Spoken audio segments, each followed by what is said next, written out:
a la hora de planificar el programa de este congreso, pues siempre pensamos en personas que en las mesas redondas pues, que puedan aportar sus últimos avances.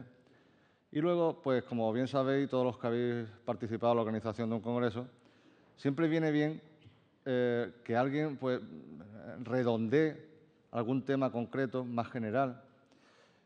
Y después de pensar mucho sobre qué traíamos, a quién invitábamos, qué temas tocábamos, digamos que hubo un concepto importante. Mirad, sabéis perfectamente que ahora mismo pues, ya todo el mundo acepta, todo el mundo maneja en su lenguaje diario el tema de, pues, por ejemplo, la medicina basada en la evidencia. Y cuando habláis por ejemplo, con un médico, en el caso de la medicina, ¿no? O con un farmacéutico, o con un veterinario que hace terapéutica, que hace farmacología, o que hace práctica en su labor diaria, muchas veces te escucha y te dice, pero si eso es lo que venimos haciendo hace ya muchísimos años. Es decir, lo lógico es ver más o menos qué se ha hecho, qué se ha demostrado que más o menos va bien. Claro, te dicen más o menos que va bien y eso es lo que hago y lo que se ha demostrado que va mal no lo hago. ¿Por qué le llamáis ahora eso? Y sin embargo se ha creado un cuerpo de doctrina en el cual, pues obviamente, de alguna forma se ha sistematizado lo que es la medicina basada en la evidencia. Bueno, pues parecido a eso tenemos lo de la investigación translacional. Hoy en día también sabéis que estamos muy sumidos en el que no diga, el que no trate, el que no maneje el concepto de, parece como que no está en este mundo, ¿no? Entonces la investigación translacional, pues bueno, es algo como diciendo, tú no haces investigación translacional, no estás haciendo nada, ¿no? Y nos pasa lo mismo. Es decir, si os fijáis, investigación translacional, básicamente, sobre todo en esas tres áreas de medicina, farmacia, veterinaria, básicamente es lo que estamos haciendo desde hace muchísimo tiempo, o por lo menos la idea. Ese ir del tubo de ensayo a la cama del enfermo, que siempre se ha dicho por redondear el concepto, ¿no? Pero, sin embargo, estamos en lo mismo, es decir, hay que crear un cuerpo de doctrina, hay que crear una base en la cual apoyarnos y usar esa base. Pues bien, en este tema decidimos pues, tratar este tema. Y, por supuesto, pues, digamos, acoplado o acotado al tema de la farmacología, de la terapéutica. Y hablando de quién podría venir, pues Pepe Pavía pues, nos comentó, pues mira, yo escucho una conferencia de Jesús Benavides y la verdad es que hemos salido encantados y era sobre este tema. Jesús Benavides, lo vais a ver ahora, pues es una persona que ha estado en altos cargos de la industria a nivel internacional. Lleva 30 años en Francia, en París, ahora se dedica a la universidad y de alguna forma, cuando uno habla con él, pues lo primero que te habla es de Motril, te habla de España, te habla de la costa granadina. Es un enamorado de España, pero que vive en Francia y, sin embargo, tiene unos conocimientos y un saber estar que creo que lo vais a ver perfectamente ahora. Y le pedimos eso, que hiciera, que nos redondeara, por usar la expresión que he usado antes, el tema de lo que es la investigación translacional o la traslación, pero en el campo de los nuevos medicamentos o de cualquier tema de medicamento en general, ya sea nuevo o no, y que él conoce a la perfección en todos sus escalones de lo que entendemos por investigación translacional. Así que, cuando quiera, Jesús. Muchas gracias.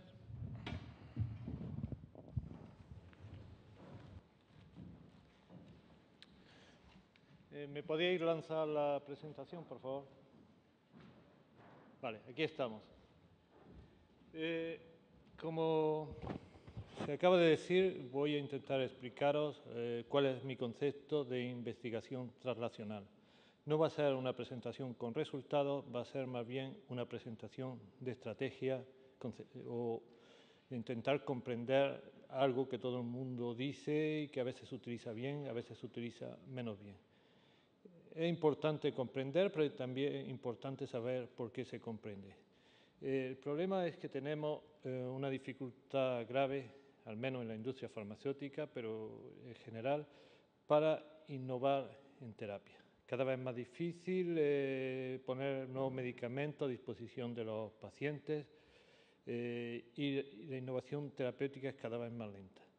Y ha habido mucho análisis de por qué, a pesar de todos los esfuerzos que se realizan a nivel académico, a nivel industrial, a nivel hospitalario, a pesar del cuerpo de conocimientos que hemos adquirido sobre muchas enfermedades y sobre muchos mecanismos fundamentales del funcionamiento del organismo humano a todos los niveles, ¿por qué todo eso no conduce a la innovación terapéutica de una forma más rápida y eficaz? Yo quiero explicaros por qué yo pienso que este problema existe y cuáles pienso yo que son las soluciones. Lo que os voy a presentar ahora es un resumen de unos cursos que yo organizo en la Universidad de París Sud o París Sur, si que hablamos en castellano o en andaluz. Y si os interesa, podéis mandarme un mail, ahí os doy la dirección email y yo puedo dar un enlace para que podáis acceder a ellos. Son 40 horas de cursos a nivel doctoral y pienso que podréis encontrar informaciones interesantes. Como veis, en esta primera diapositiva hay un puentecito, un puente grande, un puente de Sevilla, la Pileta, porque yo pienso que la investigación translacional es un puente. Luego veremos por qué. Entonces, durante mi presentación voy a tratar diferentes aspectos. Primero voy a intentar deciros cuál es el problema que tenemos actualmente concerniente a la innovación terapéutica. Y luego quisiera hablar un poquito, ¿dónde está aquí el ratón? Se ha aparecido. Quisiera hablar un poquito de cómo se puede reducir este problema. Cómo podemos reducir un término inglés que se llama atrición y que en español se podría traducir por fracaso o falta de éxito durante el desarrollo de nuevos medicamentos o otros tipos de terapia. No tiene por qué ser necesariamente un medicamento, puede ser un sistema de estimulación, puede ser otra cosa. Finalmente, os voy a explicar lo que es la investigación translacional y cómo podemos construir una investigación translacional que ayude a disminuir el fracaso durante el desarrollo farmacéutico. Y luego quisiera finalizar explicando algo que todo el mundo utiliza todo el tiempo y se habla cada vez más, proof of concept y proof of mechanism, prueba de concepto y prueba de mecanismo. Son términos en el argot farmacéutico, pero también en investigación académica se utilizan cada vez más. Yo quisiera precisaros lo que es para acabar mi presentación mostrándoos cómo se puede construir un plan de investigación translacional. El problema está muy bien descrito por una neuróloga americana, fue alguien que conocí yo cuando era postdoc, hace ya cerca de 500 años en Estados Unidos. Estábamos juntos en el mismo laboratorio, luego ella está ahora en Harvard, y ella decía que ella es investigadora fundamental y al mismo tiempo neuróloga, y ella decía que cuando iba a ver a sus pacientes con enfermedades neurológicas graves, muchas cosas que os voy a decir se refieren a la neurología porque es mi campo. Los pacientes le preguntaban, pero estamos todo el día oyendo hablar de innovación, que hay nuevos conocimientos sobre las enfermedades, sobre los mecanismos fundamentales. Se están gastando enormemente dinero, ella habla de Estados Unidos, pero eso no conduce a innovación terapéutica. Y Anne decía, es verdad, yo tenía que decir a mis pacientes, esto es verdad, no hay la innovación terapéutica que podíamos esperar. Pero ella, que era optimista, piensa que todo el cuerpo de información y de conocimiento que se ha adquirido un día u otro tiene que conducir a la verdadera innovación terapéutica en campos como el mío, la enfermedad neurológica, la enfermedad de Alzheimer, donde nunca se ha conseguido un tratamiento verdaderamente eficaz. Y aquí tenéis el problema de una forma, no sé lo que pasa, pero la flechita no sale ni... Bueno, vamos a ir sin flechita. Una forma cuantitativa. Esto es el resultado de una encuesta que se hizo hace 10 años en el que se encontró que para cada 10 nuevos proyectos que entraban en desarrollo clínico, solamente uno tenía la suerte o el éxito de llegar al paciente. esto era muy variable dependiendo de las enfermedades. Había algunas como cardiovascular, metabolismo, inflamación, donde el porcentaje de éxito era mucho más elevado. Otras donde el porcentaje de éxito era más moderado. Y algunas, por ejemplo, las enfermedades neurodegenerativas, donde el porcentaje de éxito era y es 0%. Esta es una encuesta de hace 10 años. Los resultados de encuestas más recientes, pero que yo no tengo los resultados cuantitativos y no he podido presentarlas, muestran que la situación es todavía peor en este momento. Entonces, estamos delante de un problema muy grave. Y este problema ocurre en todas las fases del desarrollo clínico. No sé lo que pasa aquí con el... ¿Hay alguien que sepa cómo funciona la flecha?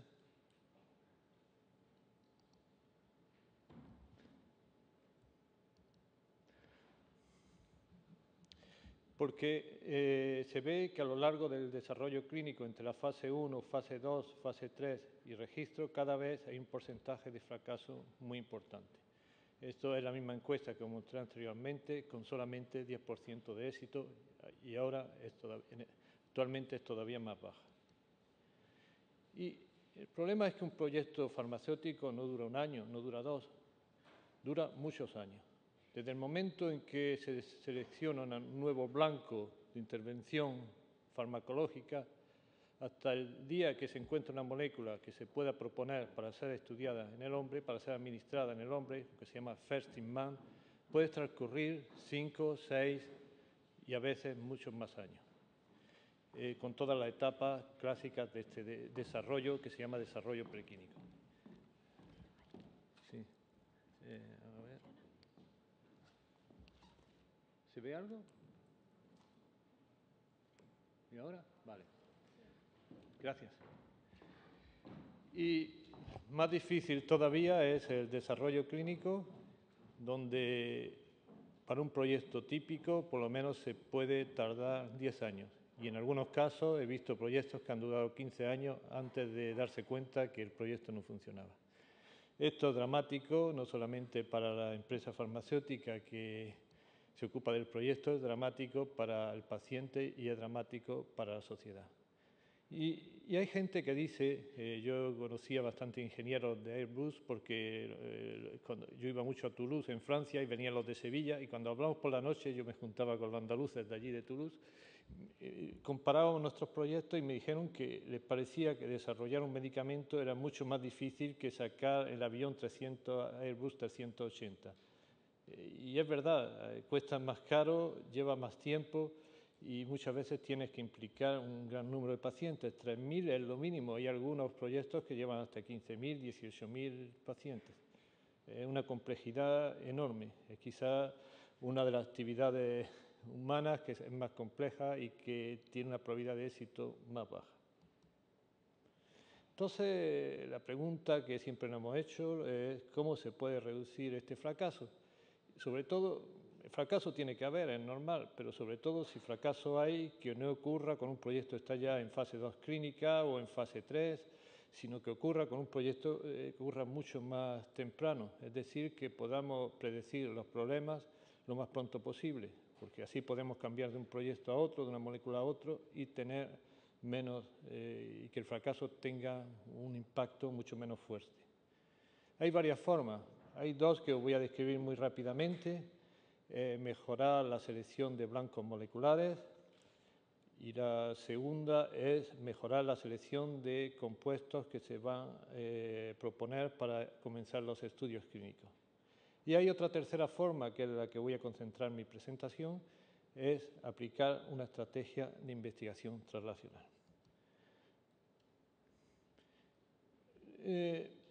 Una discusión muy típica entre farmacólogos experimentales y farmacólogos clínicos es por qué un proyecto fracasa. Un farmacólogo experimental, esto es una caricatura, no somos tan simples como eso. Diría, ha fracasado porque el farmacólogo clínico no ha sabido diseñar bien los estudios clínicos. El farmacólogo clínico va a decir, ha fracasado porque los modelos experimentales donde se ha estudiado este compuesto no valen gran cosa, no predicen nada, no corresponden a la patología humana. Yo diría que la respuesta es mucho más sofisticada y al mismo tiempo más simple que todo eso. Yo he estado muchos años en la industria farmacéutica y yo me he dado cuenta que el verdadero problema no es los estudios clínicos o los estudios experimentales, es la incapacidad que tenemos en las compañías farmacéuticas, se está mejorando, de comunicar entre los farmacólogos experimentales y los farmacólogos clínicos. De forma que los farmacólogos clínicos no utilizan la información de la farmacología experimental, o sea, empiezan como si empezaran a cero, como toda la información que se había generado durante la farmacología experimental fuera inútil, y los farmacólogos experimentales muchas veces no diseñan los estudios en el animal de forma que la información sea útil y pueda servir para el desarrollo clínico. Muchas veces se veía cantidad enorme de información y siempre faltaba la información que le podía servir más a un farmacólogo clínico. Y entonces yo he puesto esta flechita aquí porque me parece que el verdadero problema que tenemos es en la transición y la comunicación entre la farmacología experimental y la farmacología clínica. Y desde hace 2 años es a lo que me dedico, a intentar promover esta comunicación y definir estrategias. Vamos a empezar rápidamente cuando se empieza un proyecto farmacéutico siempre hay que definir un blanco sobre el que queremos trabajar. Es la idea genial o no genial sobre la que vamos a trabajar. Y la pregunta que se hace típicamente, ¿es un blanco válido? ¿Este blanco ha sido validado? La respuesta se puede responder a lo que uno quiera porque hay muchas respuestas. La respuesta es que cuando se empieza un nuevo proyecto el blanco nunca está completamente validado. Muchas veces se empiezan nuevos proyectos a partir de los datos de patología humana, muchas veces son datos genéticos, epidemiológicos, de otro tipo, de conocimiento de la patología humana. Luego se estudian los nuevos blancos en modelos celulares, utilizando herramientas de biología molecular o utilizando moléculas químicas, los mismos modelos in vivo. Y finalmente se sigue validando en los ensayos clínicos con ensayos de fase 2 de prueba de concepto. Entonces, un blanco no está completamente validado hasta el día que una molécula que actúa sobre ese blanco se ha mostrado que tiene actividad terapéutica en el hombre, un ensayo de fase 3. Lo que pasa es que para eso hay que esperar 15 años. Y si esperáramos 15 años no se iniciaría ningún nuevo proyecto farmacéutico, con lo cual desaparecería la innovación. Entonces aquí estamos jugando con el riesgo, es una risk management. Lo que vamos intentando a lo largo de todo el proceso de desarrollo preclínico y clínico es disminuir el riesgo. A cada etapa intentamos con las herramientas que tenemos revalidar el blanco y si vemos que es inválido, pues parar el proyecto. Por eso os digo que cuando se trabaja sobre una nuevo blanco molecular o un proceso fisiopatológico, nunca se puede responder ni por sí ni por no si ese proceso es válido o interesante para un desarrollo farmacéutico. El nivel de validación va aumentando con el nivel de conocimiento.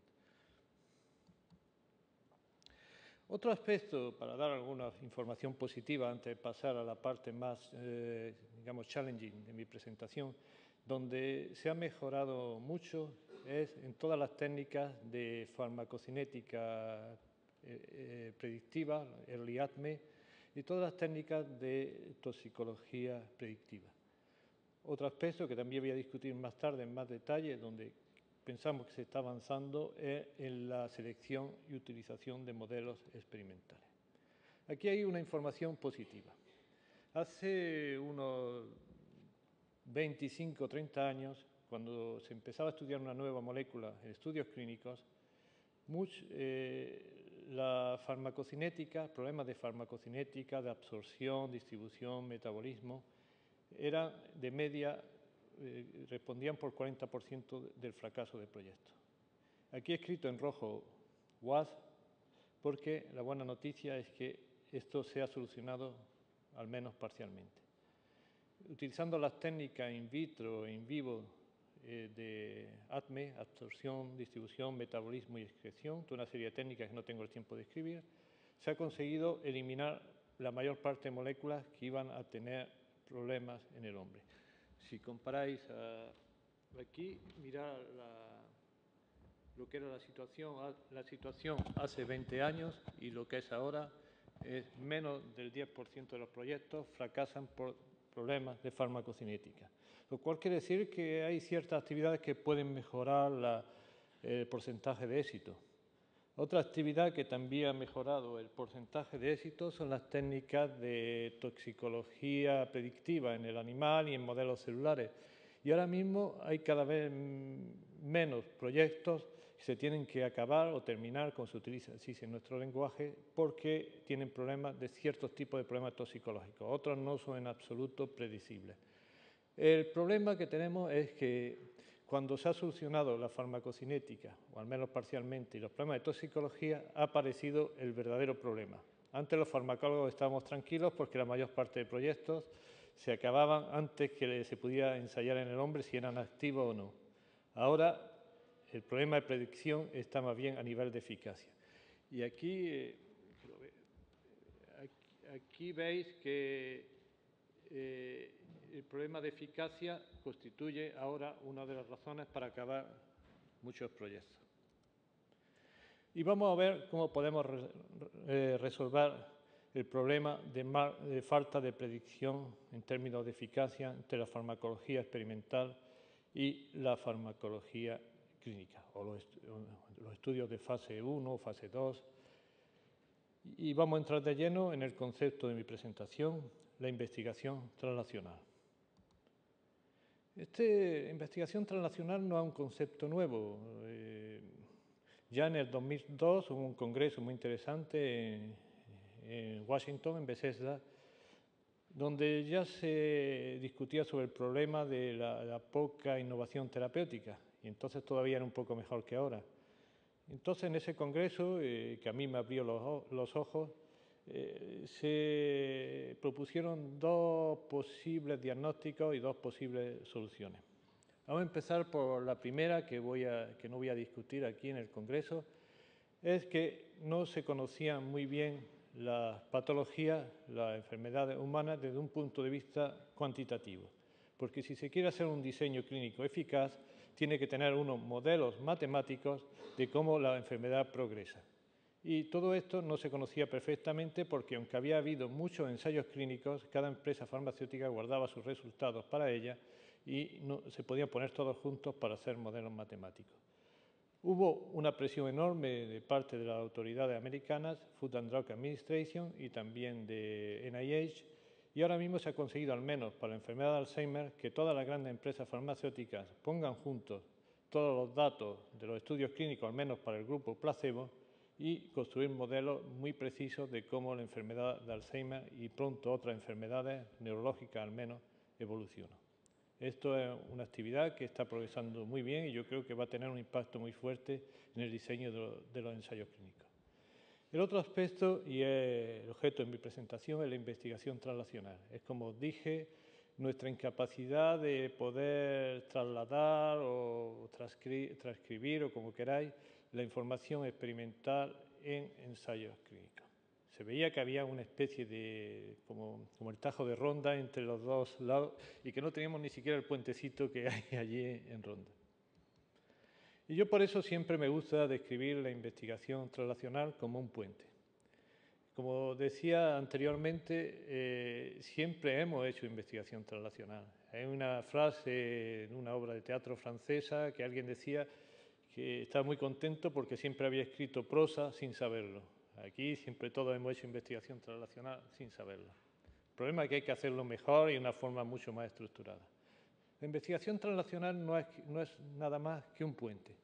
Es un puente entre los estudios experimentales y los estudios clínicos y, como sabéis, todo puente necesita una pasarela y esta pasarela son los biomarcadores. El puente siempre ha existido, lo que pasa es que tenemos que transformar un puente pequeño que une dos lados de un río que no está muy lejos, o este puente del Camino de Santiago, que es muy bonito, en un puente mucho más ancho, porque la distancia que hay entre los modelos experimentales y la investigación y los modelos clínicos y los del paciente para ciertas patologías es enorme. Y es mucho más grande a nivel de una enfermedad neurológica degenerativa que, por ejemplo, al nivel del metabolismo del colesterol, aunque haya también diferencia a ese nivel. Y siempre se ha visto que cuanto más distancia haya, más difícil es innovar terapéuticamente. Sin embargo, yo quisiera también añadir el concepto anterior es muy general, todo el mundo lo acepta, este es más bien mi concepto, es que para mí la investigación translacional no solamente es bench to bed, de la mesa de laboratorio al lecho del enfermo. Es muy importante, sobre todo para los farmacólogos, que la consideren en el sentido contrario. Es muy importante que todo nuevo proyecto de farmacología experimental esté basado en el conocimiento que tenemos de la patología, porque es así como podemos construir nuevas hipótesis de trabajo, como podemos identificar nuevos blancos moleculares y como podemos también hacer modelos experimentales que sean más próximos de la patología humana. Naturalmente, el otro aspecto, bench to bed, es fundamental porque es lo que va a permitirnos desarrollar un nuevo proyecto terapéutico. De nuevo la pregunta, ¿los modelos son válidos? Podemos responder lo que queramos, pero lo primero que hay que responder es que un modelo no es la patología, no es la enfermedad. Un modelo es una representación de un aspecto de la enfermedad. Puede ser un aspecto mecanístico, por ejemplo, como un agente terapéutico actúe sobre un mecanismo que esté ligado a la enfermedad. Puede ser un aspecto sobre la progresión de la patología a nivel de síntomas clínicos, como puede ser el comportamiento, los déficits cognitivos, histología, electrofisiología, laboratorio, puede ser otro. Y podemos construir muchos tipos de modelos. Transgénicos, muchos tipos de transgénicos cada vez más sofisticados, modelos de lesiones, químicas, mecánicas, hay modelos también genéticos. Tenemos una variedad enorme de modelos y el problema es cómo los vamos a escoger. Y yo diría que hay que aplicarle tres criterios, los criterios clásicos de validez. Lo primero es la validez de construcción, si el modelo está construido de la misma forma que es la patología humana. Por ejemplo, en la enfermedad de Alzheimer, todos los ratoncitos transgénicos que tenemos tienen una construcción que refleja la forma familiar, solamente 1% de la patología humana. Eso lo tenemos que tener en memoria cuando utilizamos los modelos. El segundo problema, segunda cuestión es el fenotipo. El fenotipo del modelo es parecido al hombre, a la patología humana.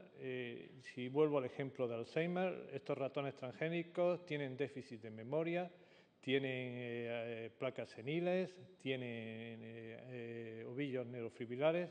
Sin embargo, lo que no tienen es algo que es fundamental en la patología humana, es la atrofia cerebral, con lo cual se consideran que son modelos más bien de las formas prodromales o las formas todavía no clínicas de la enfermedad de Alzheimer, como es el déficit cognitivo leve, que de la enfermedad de Alzheimer. Y lo que explica que todas esas moléculas que han sido activas en los ratones no hayan funcionado en el hombre, porque ese modelo no era un modelo de la enfermedad de Alzheimer, era un modelo de la forma precursora de la enfermedad de Alzheimer. Y el criterio más difícil es la predictividad. Y es de nuevo como por los blancos moleculares. La única forma de decir que un modelo es predictivo es cuando una molécula que es activa en el modelo es activa en la patología humana, pero para eso hay que esperar de nuevo 15 años. Pero hay etapas intermediarias, al menos si se puede demostrar la eficacia de una molécula en un biomarcador de la patología humana en un estudio clínico, ya un cierto tipo de validez. El problema es que siempre es la misma cuestión. No podemos esperar 15 años para que el modelo sea validado antes de intentar utilizarlo para ensayar nuevas moléculas. Tenemos que, de nuevo, manejar o jugar con el riesgo. Y finalmente, decir una cosa, los modelos se puede criticar a uno todos los que quieran, pero la farmacología, la terapéutica ha progresado muchas veces gracias a los modelos y Newton, cuando se propuso la teoría de la gravitación universal, la propuso con una manzana y no con un planeta, porque si le hubiera caído el planeta en la cabeza no hubiera podido proponer nada. O sea que no seamos tampoco demasiado críticos y demasiado negativos. Y finalmente, concerniente los modelos, muchas veces yo me he dado cuenta que mejor que pasar muchos años seleccionando el mejor modelo, es mejor saber utilizar los modelos que tenemos. Y saber utilizar los modelos que tenemos es aplicar a un modelo dado protocolos experimentales que sean los más próximos posibles de la patología humana. Por ejemplo, si queremos estudiar un compuesto sobre una enfermedad degenerativa que en el hombre progresa durante 6 años, no podemos hacerlo en agudo en los ratones porque quizá la información no sea muy predictiva. Es mejor utilizar protocolos crónicos con una frecuencia de administración parecida a la que se da en el hombre. Otra cosa es utilizar parámetros de evaluación, lo que se llama endpoints en nuestro lenguaje, en nuestro argot, que sean los más próximos posibles de la patología humana. Esto es un esfuerzo que tenemos que hacer los farmacólogos, discutir con los farmacólogos clínicos, ver cómo ellos van a hacer el estudio, intentar lo más posible aplicar parámetros que sean utilizables, trasladables al hombre. Muchas veces es muy difícil, pero a veces no es tan difícil, es cuestión de querer. Y lo mismo por las tecnologías, por ejemplo, si se puede hacer técnicas de imágenes cerebrales en vivo para estudiar un fenómeno neurodegenerativo y que esas técnicas son las mismas que se utilizan en el hombre, como la resonancia magnética de imágenes, aplicar esas técnicas más bien que hacer histología al final de un largo proceso. Esa información será mucho más utilizable para los investigadores clínicos. Y finalmente, siempre tener en memoria que el objetivo final es poder trasladar la información que estamos generando a la práctica clínica, la investigación clínica. Y cuando tenemos siempre esto en memoria, muchas veces hacemos las cosas de una forma diferente. Y luego, ¿cómo vamos a trasladarlo? Os he dicho que la pasarela del puente son los biomarcadores. Todavía un concepto que se utiliza todo el tiempo. Yo he visto en algunas, a veces evalúo peticiones de ayuda, grants, no sé cómo se dice, de tanta forma ya, y veo que la gente utiliza la palabra biomarcador de forma muy extraña. Lo que pasa es que la gente sabe si no utiliza la palabra biomarcador y traslación cuando piden una ayuda, no se la dan. Pero hay que utilizarla bien porque yo creo que es todavía mejor. De nuevo he dicho que es un puente y aquí tenéis una definición muy oficial. No puede ser más oficial que esa. La primera punto que es muy importante es algo que pueda ser medido objetivamente.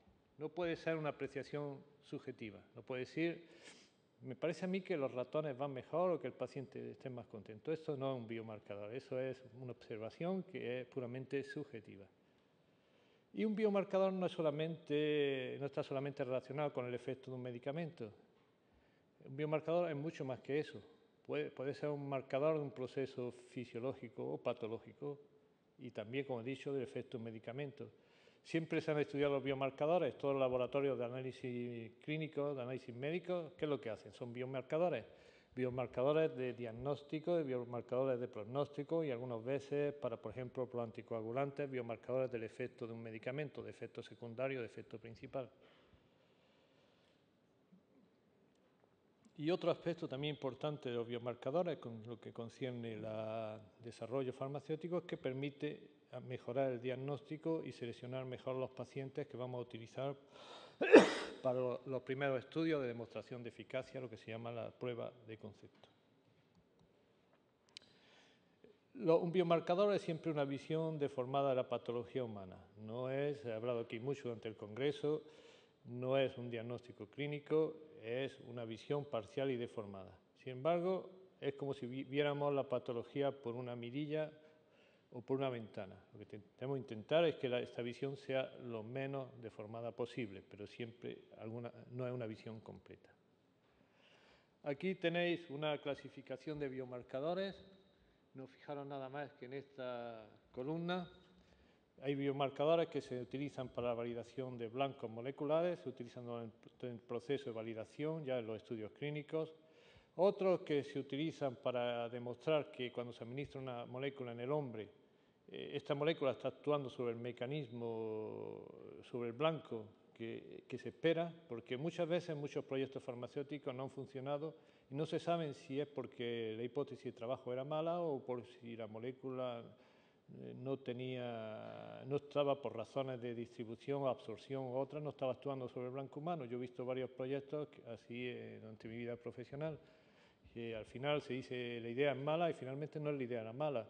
es la molécula que era mala, pero puede ser completamente lo contrario. Puede tener una molécula muy buena y que esté actuando sobre el blanco molecular, pero que la hipótesis de trabajo sea mala, se ha visto también. Más sofisticado es ya demostrar en el hombre, por ejemplo, que una molécula está induciendo el efecto farmacodinámico que se esperaba en el animal. Esto es farmacología clínica que tiene que estar completamente trasladada de la farmacología experimental. Si nosotros volvemos a la enfermedad de Alzheimer, demostramos que un compuesto en el ratón disminuye los niveles de la proteína tau fosforilada, podemos proponer como biomarcador en el hombre una disminución de la proteína tau fosforilada. Y luego, finalmente, hay marcadores todavía más sofisticados que están más cerca de la patología humana, pero no son una demostración de efecto terapéutico y, como dije anteriormente, permiten también seleccionar mejor los pacientes para estudios clínicos. ¿Por qué son muy importantes los biomarcadores durante el desarrollo de nuevas terapéuticas? Ya hemos hablado muchas veces, es importante poder establecer un puente entre la investigación animal y la investigación clínica, porque eso es lo que va a aumentar nuestro conocimiento y va a hacer que si la primera molécula no funcione y queremos enviar la segunda, que nos demos cuenta cuáles son los problemas. Hay otro aspecto que no voy a tratar, pero que es muy importante, son los biomarcadores de seguridad del medicamento, de toxicología. Pero esto es un aspecto muy complicado porque hay un aspecto reglamentario muy fuerte y mucho más difícil de manejar. Finalmente, un aspecto muy importante es para ayudarnos a seleccionar las dosis que vamos a utilizar en los estudios clínicos avanzados, lo que se llama estudios de fase 3 o estudios pivotales, los que van a demostrar eficacia verdaderamente. Muchas veces en estos estudios no podemos incluir nada más que una o dos dosis, porque son estudios muy complejos con muchos pacientes. Y es muy importante que no nos equivoquemos. Es muy importante que no nos equivoquemos y que seleccionemos las dosis que tengan una probabilidad de éxito más importante.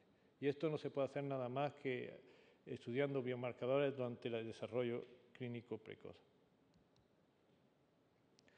Y otro aspecto muy interesante, de nuevo otra definición, es que un biomarcador o el efecto sobre un biomarcador no es un efecto terapéutico. Un efecto terapéutico se mide con ayuda de los parámetros clínicos, los clinical endpoints, que es la observación clínica de cómo el paciente se siente, cómo funciona, cómo sobrevive. Y lo que es sumamente importante, las agencias reguladoras, americana o europea, es la única evidencia, medicine-based evidence, que aceptan para aprobar una nueva terapia. Puedes tener 10 biomarcadores y no te lo aceptan, tienes que tener la evidencia basada en la observación clínica. Sin embargo, hay un tipo de biomarcadores que se acerca mucho a la observación clínica. Es lo que se llama surrogate endpoints. Son medidas de biomarcadores que están consideradas como asociadas de una forma tan estrecha, de una forma a la patología humana, que si se tiene un efecto sobre esos biomarcadores, se considera que la molécula es eficaz desde el punto de vista terapéutico. Sin embargo, este es un concepto muy difícil de manejar porque las autoridades una vez dicen que este surrogate endpoint es verdaderamente demostrativo de la eficacia terapéutica, a la vez siguiente dicen lo contrario, o sea que no se puede uno basar solamente sobre los surrogate endpoints para hacer un desarrollo clínico. Sin embargo, pueden ser muy útiles, porque si tiene un efecto sobre los parámetros clínicos y al mismo tiempo sobre los surrogates, la evidencia es mucho más fuerte. Además, permite de alguna forma comprender mejor cómo el medicamento está actuando en el hombre y diferenciarlo de otros medicamentos con otro mecanismo de acción y que pueden tener unas ventajas y otros inconvenientes. Son conceptos complicados, pero voy a dar unos cuantos ejemplos y voy a ver cómo no es tan difícil como esto. ¿Cuál es el biomarcador más frecuentemente utilizado? En este momento se hablan de genéricos, sustitución por genéricos. Y cuando se propone un nuevo genérico, no se hacen todos los estudios clínicos, porque entonces costaría tan caro que el genérico costaría lo mismo que la primera molécula que se introdujo. Las únicas dos cosas que en general piden las autoridades es demostrar bioequivalencia, quiere decir que los niveles plasmáticos del genérico son muy parecidos a los de la molécula primera, el prototipo, y lo segundo, que el perfil de impurezas sea parecido o idéntico. Entonces, el biomarcador por excelencia en estos momentos de crisis sanitaria, son los niveles plasmáticos y es el que se utiliza para probar todos los nuevos genéricos. Luego hay otros más sofisticados que están en el límite entre las biomarcador o surrogate. Aquí tenéis una lista, es muy interesante. Por ejemplo, para HIV ha habido una sesión esta mañana, no ha sido HIV, ha sido hepatitis, perdona. Se utiliza los niveles de CD4 y la carga viral como biomarcador en los estudios precoces. Para la enfermedad coronaria se utiliza el colesterol, algunas veces se consideró como hasta surrogate. Para la diabetes, la glucosa, ¿veis? Son cosas que se han hecho toda la vida, no hay nada nuevo en muchas enfermedades, en otras sí.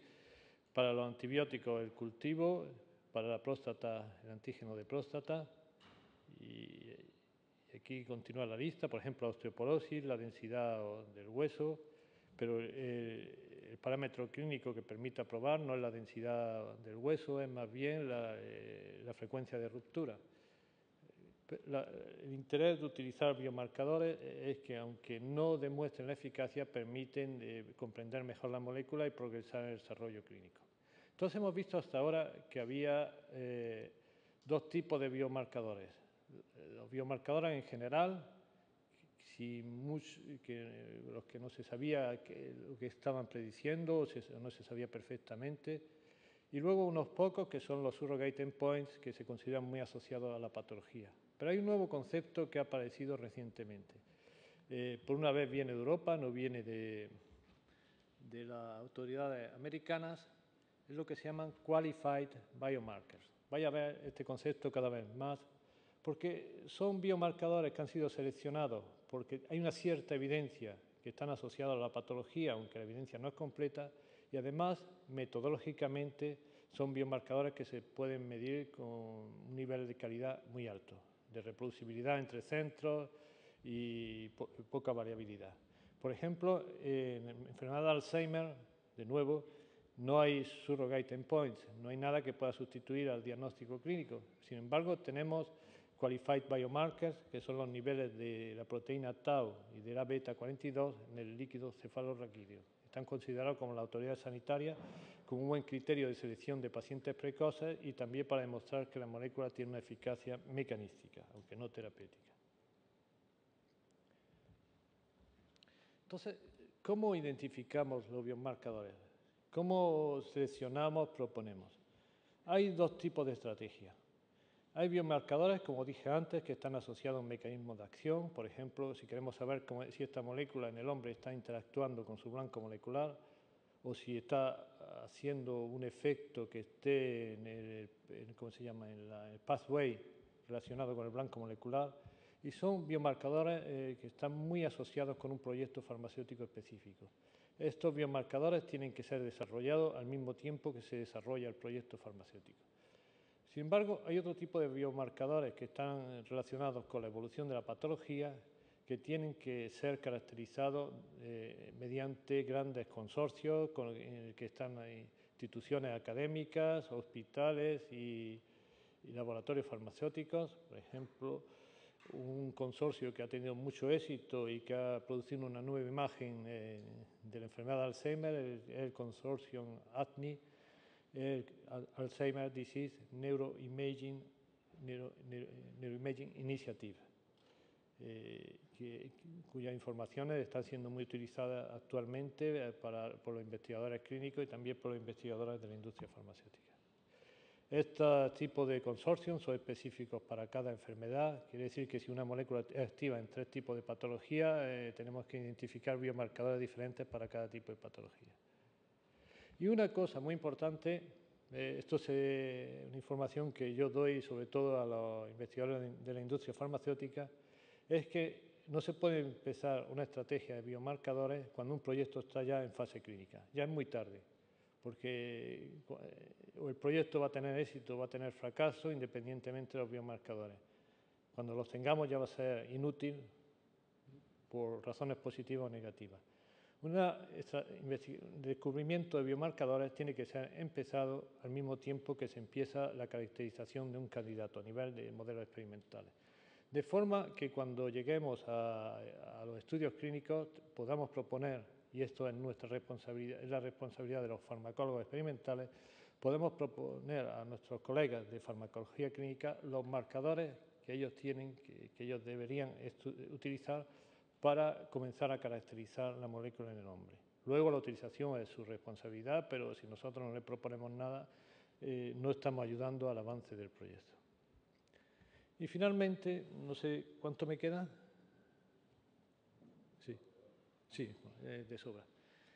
Voy a pasar a otro aspecto que es también muy conceptual, es muy estratégico, pero que también había oído hablar, supongo casi todo, es la prueba de concepto y la prueba de mecanismo. Se oye hablar también de esto, por lo menos en investigación y en fundamental y clínica y a todos los niveles de estos dos términos. Entonces, ¿qué es la prueba de concepto? La prueba de concepto no tiene nada que ver sobre la investigación fundamental o la investigación terapéutica, es algo mucho más que eso. Se puede definir es un concepto más bien de risk management, de manejar el riesgo, de controlar el riesgo. Es decir, que necesitamos una serie de observaciones que nos hagan pensar que merece la pena continuar con un proyecto, poner los recursos en cualquier entidad pública o privada, por muy grande que sea, son siempre limitados. Y decir, ¿vamos a continuar con este proyecto o no vamos a continuar? Una proof of concept se puede hacer a todos los niveles, se puede hacer para, por ejemplo, para una política de marketing de un supermercado, no tiene nada que ver con la industria farmacéutica. Pueden ensayar un concepto en un supermercado y luego aplicarlo a todos los supermercados de la cadena. Esto es una proof of concept también. Sin embargo, ¿qué es lo que es una proof of concept en desarrollo farmacéutico? Es algo muy simple. Es demostrar que a dosis están bien toleradas, no tienen problemas tóxicos, la molécula que estamos estudiando en el hombre está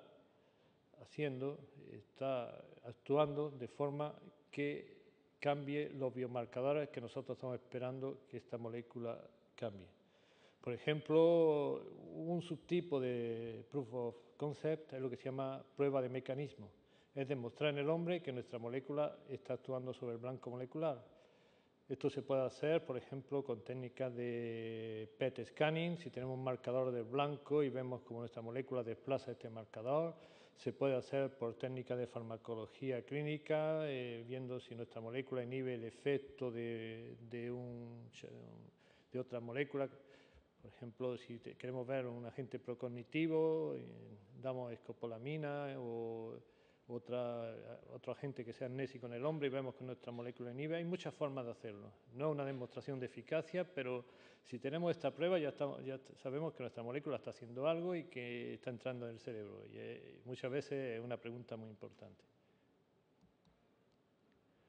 Y de nuevo, deciros, como dije antes, que la prueba de concepto no es puramente un concepto de farmacología experimental o clínica, es mucho más que eso. Ya del desarrollo de medicamentos puede ser de muchos tipos, puede ser de tipo eficacia, puede ser farmacocinético, puede ser toxicología, puede ser demostrar que una formulación se comporta como se tiene que comportar, eso es muy importante para los genéricos. Puede ser también a nivel de marketing comercial, a nivel de la agencia reglamentaria. Es un término muy largo, muy ancho, pero nosotros nos vamos a focalizar en los aspectos puramente de desarrollo de nuevas terapias. Entonces, una cosa muy importante de nuevo, tener una prueba de concepto no es una demostración de eficacia terapéutica.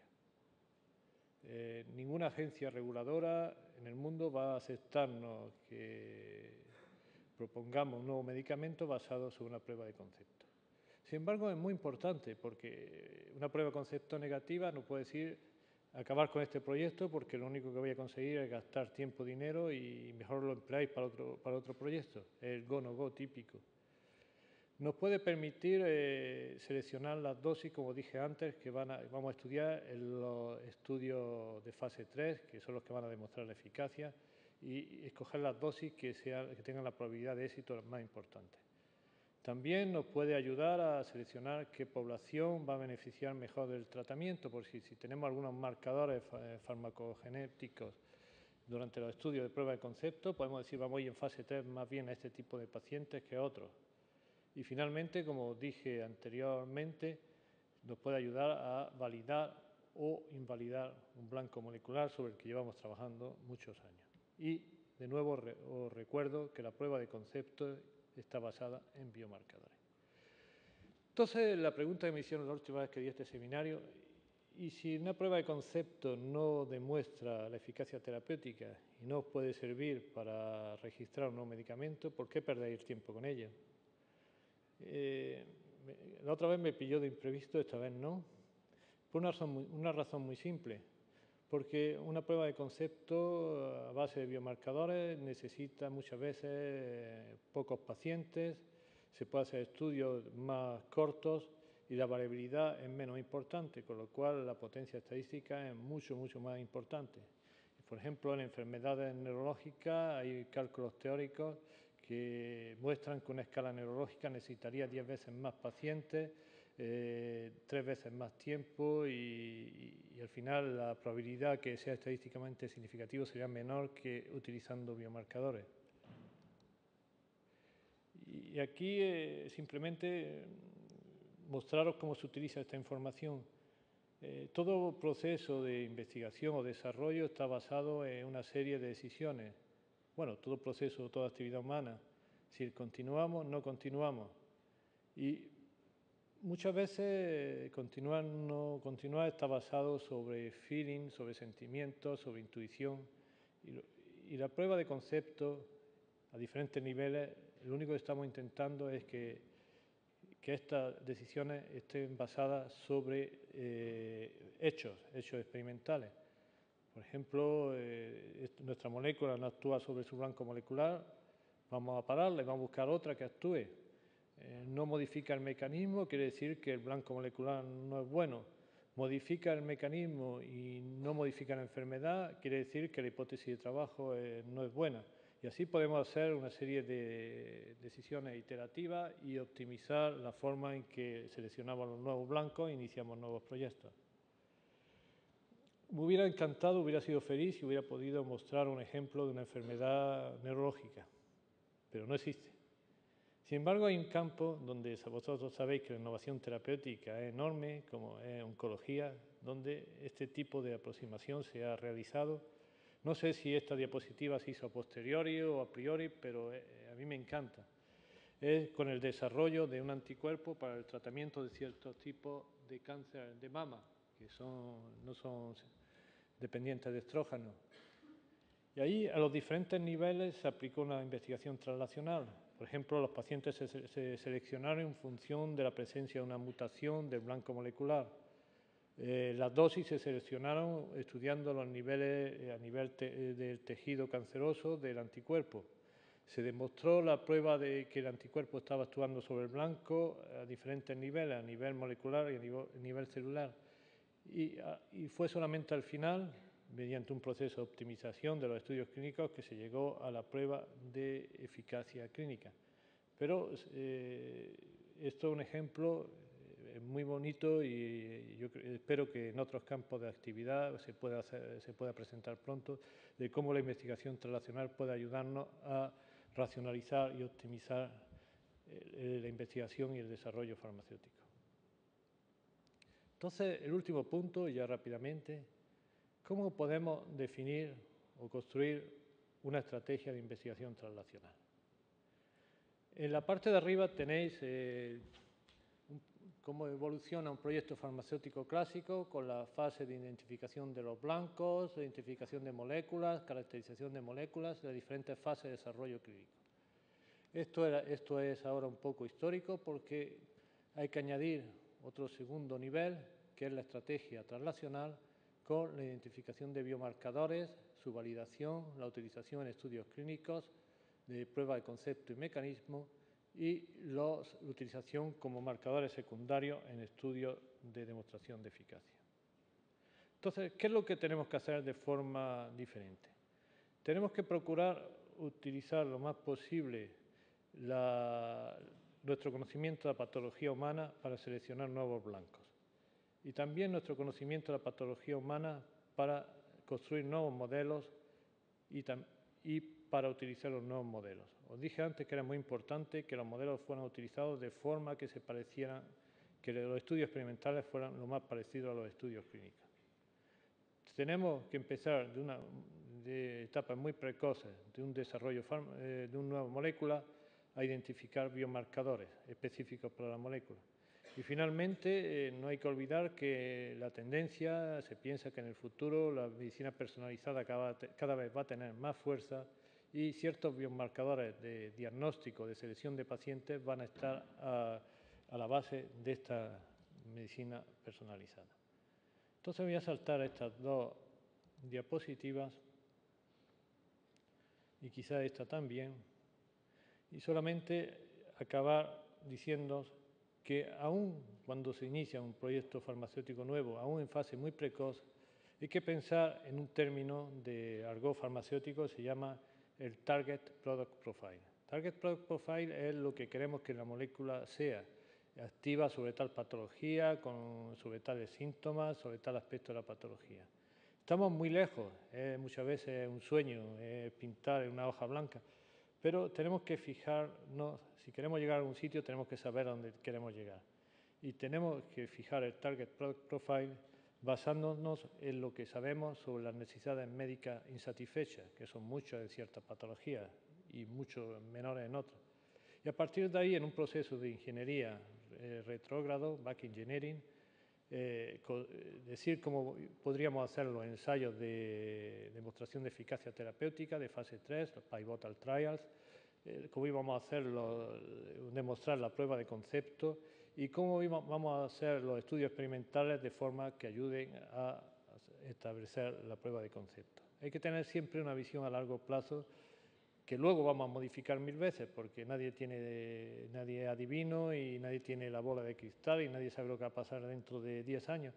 Pero al menos queremos llegar allí y conforme vayamos comprendiendo mejor el proyecto, vaya avanzando nuestro conocimiento, vamos a modificarlo, pero hay que tener siempre una visión a largo plazo.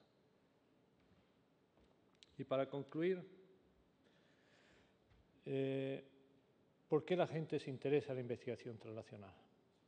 Porque espera, a veces con razón, otras veces sin razón, porque toda nueva tecnología levanta muchas expectativas y al final todo el mundo está decepcionado. Fue lo mismo con la genómica, con el genoma humano, que puede ayudar a mejor seleccionar los blancos moleculares para nuevas estrategias terapéuticas. Comprender mejor los mecanismos de acción que puedan ser eficaces en el hombre, ayudar a la prueba de concepto y de mecanismo en las fases precoces de desarrollo clínico y también a los estudios de demostración de eficacia. Y como dije, preparar el terreno a la medicina personalizada. Yo sería más modesto y si permitiera solamente que los farmacólogos experimentales y clínicos tuvieran la misma visión, sería ya más que suficiente. Muchas gracias.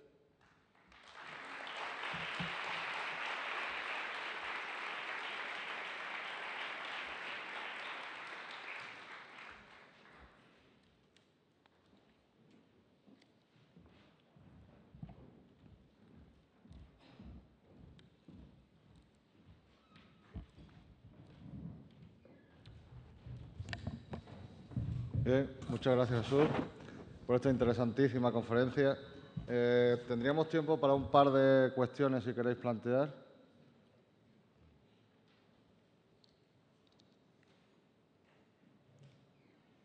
¿Sí? No te oigo, perdona.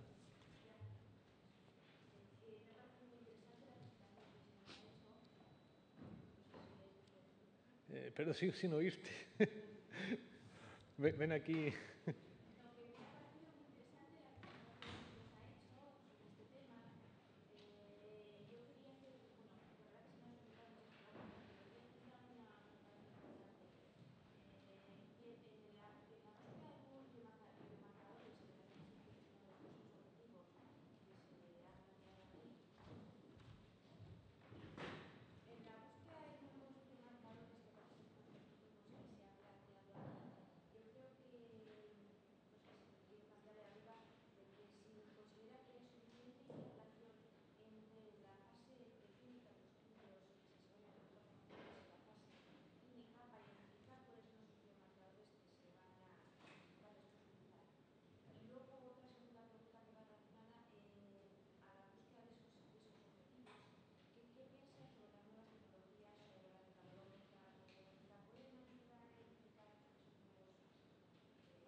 gracias, y no es una figura retórica, muchas veces la búsqueda de nuevos biomarcadores que puedan ser trasladados al hombre está basado sobre esas tecnologías. Por ejemplo, en neurología se aplica mucho la proteómica, que se comparan animales tratados y no tratados para ver cuáles son los marcadores que cambian, sobre todo si queremos buscar biomarcadores a nivel plasmático. Y metabolómica también, transcriptómica menos, técnicas de imágenes cerebrales mucho. Y luego interacción, yo pienso que ha habido una tal presión por las autoridades sanitarias y las autoridades reglamentarias que la interacción se está volviendo bastante eficaz. Se ha visto al menos el campo, yo conozco mi campo, enfermedades neurológicas. Ahí las interacciones son sumamente eficaces y hay muchos consorcios a nivel mundial, a nivel europeo, que son muy activos. Y siempre se puede hacer mejor, pero yo soy más bien positivo. Muy bien, pues como vamos un poco ya apuradillo de tiempo, Jesús Benavides, con mucho gusto. Después, pues, si encontráis con él, que estará por aquí, pues con mucho gusto le podrá contestar a vuestras cuestiones y comentarios. A continuación, y sin solución de continuidad, pues vamos a comenzar la mesa sobre la farmacología de la diabetes tipo 2. Muchas gracias.